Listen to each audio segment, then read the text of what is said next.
বঙ্গবন্ধু শেখ মুজিবুর রহমানের বিষয়ে যখন আলোচনা হয় তখন সব থেকে সম্ভবত বিতর্কের যে জায়গাটা সেটা হচ্ছে যে যুদ্ধ পরবর্তী সময়ে একদলীয় সরকার ব্যবস্থার প্রণয়ন অর্থাৎ বাকশাল গঠন করার জন্য। এই বাকশাল গঠন করার জন্য এত বিতর্কের জায়গাটা আসলে কেন, যে বাকশালের মানে মূল বিষয়বস্তু কী বা এর ঐতিহাসিক প্রেক্ষাপটটা কী, এই বিষয়গুলো আমরা একটু আলোচনা করার চেষ্টা করব। চতুর্থ সংশোধনীর মাধ্যমে আমাদের সংবিধানের ওইখানে আসলে বহুদলীয় সরকার ব্যবস্থার এইটা আসলে বাতিল করে দেওয়া হয় এবং রাষ্ট্রপতি শাসিত সরকার ব্যবস্থা প্রণয়ন করা হয়েছিল। আসলে কোন প্রেক্ষাপটে বা কেন আসলে বাকশাল গঠনের প্রয়োজনীয়তা দাঁড়িয়েছিল, এর পক্ষে বিপক্ষে নানা যুক্তি, নানা চুলচেরা বিশ্লেষণ আসলে চলতে থাকে। বঙ্গবন্ধু শেখ মুজিবুর রহমান প্রকাশ্যে বা জনসম্মুখে সর্বপ্রথম 1975 সালের 22শে মার্চ হচ্ছে এই বাকশাল এর বিষয়ে জনসম্মুখে আলোচনা করেন এবং পরবর্তীতে সময় উনি যেটা বলেছিলেন যে ঘুণে ধরা সমাজকে নতুন করে সাজানোর জন্য এই একটা বাকশাল বা একদলীয় সরকার ব্যবস্থার প্রয়োজন, এবং সেই চিন্তাধারা থেকেই আসলে সম্ভবত এই বাকশাল গঠনের দিকে আগাচ্ছিলেন বঙ্গবন্ধু শেখ মুজিবুর রহমান। এখন বঙ্গবন্ধু শেখ মুজিবুর এখন যারা বিশেষজ্ঞ আছেন এরা আসলে বলেন যে যুদ্ধবিধ্বস্ত দেশের দায়িত্ব নেওয়ার পরে বঙ্গবন্ধু শেখ মুজিবুর রহমান আসলে রাজনৈতিক প্রতিকূল অবস্থার মধ্যে পড়েছিলেন, যার ফলে বঙ্গবন্ধু শেখ মুজিবুর রহমান চিন্তা করেন যে একদলীয় একটা সরকার ব্যবস্থা প্রণয়ন করা যায় কিনা, বা এই চিন্তাধারা তখন উনি করেন। জাহাঙ্গীরনগর বিশ্ববিদ্যালয়ের একজন অধ্যাপিকা যিনি আসলে খুরশিদা বেগম, যিনি বঙ্গবন্ধু শেখ মুজিবুর রহমানের রাজনীতি এবং জীবন নিয়ে গবেষণা করেছেন, তিনি বলেছেন যে বাকশাল গঠন করার পিছনে প্রতিকূল রাজনৈতিক পরিস্থিতি, খারাপ অর্থনৈতিক ব্যবস্থাকে সামাল দেওয়া, মুক্তিযুদ্ধের চেতনাকে টিকিয়ে রাখা, এই বিষয়গুলো আসলে কাজ করেছে। তখন আসলে তৎকালীন বাংলাদেশের আবহাওয়াটা একটু চিন্তা করেন যে কেমন ছিল বাংলাদেশের আবহাওয়াটা। মানে তখন বাংলাদেশ সদ্য স্বাধীন হয়েছে, ভারত থেকে প্রায় 1 কোটি শরণার্থী বাংলাদেশে ফিরে এসেছে, দেশের কোষাগার শূন্য, দেশের কলকারখানা ঠিক নাই, রাস্তাঘাট ঠিক নাই, শিক্ষা ব্যবস্থা, অর্থনৈতিক ব্যবস্থা এইগুলো আসলে কোনো ঠিক নাই, কোনো বিষয়গুলো আসলে ঠিক ছিল না।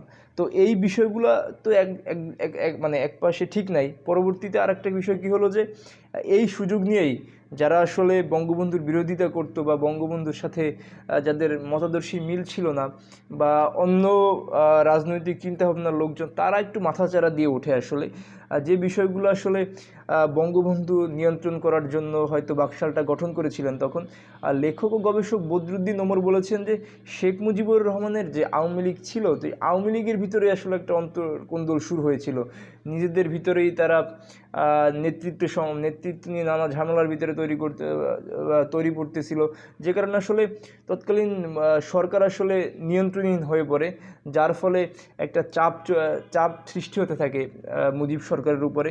তো শেখ মুজিবুর রহমান তখন এই সব কিছু নিজের হাতে নিজে সামলে নেওয়ার জন্য এই বাকশাল আসলে গঠন করেন। তখন আসলে প্রশাসনিক ব্যবস্থা, তখন প্রশাসনের সাথে এবং আওয়ামী লীগের সাথেও একটা ভাঙন তৈরি হয়। 1972 সালে এর একটা অংশ, আওয়ামী লীগের একটা অংশ গিয়ে আবার জাসদ গঠন করে, যেটা আওয়ামী লীগের জন্য একটা বড় চিন্তার কারণ হয়ে দাঁড়ায়। পাশাপাশি চরমপন্থী সর্বহারাদের একটা চাপ, একটা তৎপরতা শুরু হয়। তখন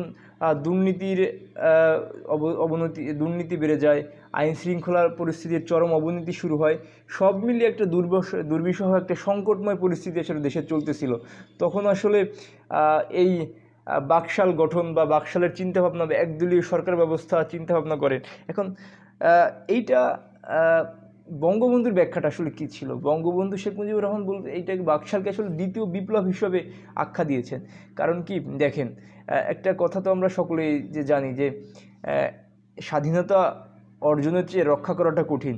স্বাধীন হওয়ার পরে দেশের সামগ্রিক অবস্থাটা যে চিন্তাধারা করেছিলেন বঙ্গবন্ধু শেখ মুজিবুর রহমান সেরকম আসলে ছিল না, একদম একটা নড়বড়ে অবস্থায় দাঁড়িয়েছিলেন, যার কারণে বঙ্গবন্ধু হয়তো চিন্তা করেছিলেন যে যদি বাকশাল বা একদলীয় একটা সরকার ব্যবস্থার প্রবর্তন করা যায় তাহলে হয়তো দেশের সামগ্রিক পরিস্থিতিটাকে নিয়ন্ত্রণ করা আসলে সম্ভব হবে। এখন 1975 সালের 7ই জুন হচ্ছে বাকশাল গঠন করা হয়, এবং সবথেকে বিতর্কের যে জায়গাটা বঙ্গবন্ধু শেখ মুজিবুর রহমান করেছিলেন যে কি ওই বাকশাল বাদে ইভেন আওয়ামী লীগ সহ সকল রাজনৈতিক দলকে বিলুপ্ত ঘোষণা করে দিয়েছিলেন, এবং মাত্র 4টি পত্রিকা তখন আসলে দেশে কার্যকরী রেখে বাকি যত পত্রিকা তো সেগুলোকে বিলুপ্ত করে দেওয়া হয়। এখন এই কারণে হয়তো জনগণের সাথে একটা রাজনৈতিক দল, নতুন একটা রাজনৈতিক দলের সাথে যে ওই জনগণের সম্পৃক্ততা বা জনগণের সাথে গ্রহণযোগ্যতা সম্ভবত বাকশাল এই কারণে পায়নি। তখন আসলে নানা বিষয়ের কারণে অস্থিতিশীল হয়ে ওঠে দেশ। এখন বাকশাল গঠন যে বিতর্ক পক্ষে বিপক্ষে দেওয়া হয়ে থাকে, যে বাকশাল গঠন করা আসলে কি ঠিক ছিল, নাকি বঙ্গবন্ধুর স্বেচ্ছাচারিতা ছিল, নাকি বঙ্গবন্ধুর ভুল সিদ্ধান্ত ছিল, নাকি তখনকার পরিস্থিতি অনুসারে আসলে দেশের জন্য উপকারী ছিল, এইটার ক্ষেত্রে কি বলা যেতে পারে আসলে? মানে আমাদের চিন্তাভাবনা, আপনার চিন্তাভাবনা কি বলে যে আসলে কি করা যায়? তখন যেটা আসলে মনে হয় যে বাকশাল যেহেতু গঠন করা হয়েছিল, বাকশালের সাথে জনগণের সম্পৃক্ততা আসলে ছিল না বলতে গেলে চলে, যেটা ইতিহাস থেকে পাওয়া যায়। এইখানে যদি মানে সংযোজনের বিয়োজনের কিছু থাকে, সেটা অবশ্যই গঠনমূলক আলোচনা হতে পারে, কিন্তু জনগণের সম্পৃক্ততা হয়তো ছিল না, যেমন আওয়ামী লীগের সাথে বা বঙ্গবন্ধুর সাথে আগে তো আমরা দেখেছি।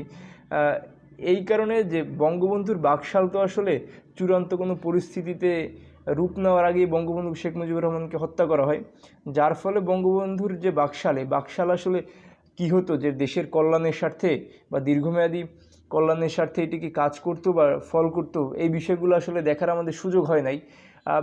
সম্প্রতি আমি যে বিষয়টা একটা লক্ষ্য করেছি, যে মুজিব যে সিনেমাটা বের হয়েছে, এখানে এটা ইতিহাস থেকেও পাওয়া যায়, যে আমি এই বিষয়টা নিয়ে ঘাটাঘাটি করার সময় আমি দেখেছি যে এই বঙ্গবন্ধু শেখ মুজিবুর রহমান মানে এই বাকশালের কিন্তু একদম চিরস্থায়ী একটা বন্দোবস্ত করেন নাই। উনি বলেছিলেন যে দেশের যে সামগ্রিক যে খারাপ অবস্থাটা, এই অবস্থাটা ঠিক করার পরে যদি এই অবস্থাটা ঠিক হয়, তখন পরবর্তীতে উনি আবার গণতন্ত্রে ফিরে আসবেন। অর্থাৎ এইটা কোনো দীর্ঘমেয়াদী বা একদম যে বাকশাল প্রতিষ্ঠিত হয়েছে এইটাই একদম জারি থাকবে এরকম উনি বলেন নাই কখনো। উনি বলেছিলেন যে দেশের পরিস্থিতি ঠিক করার জন্য যদি আবার যখন মানে ঠিক হবে, উনি আবার গণতন্ত্রে ফিরে আসবেন। এইটা হয়তো একটা ভালো দিক।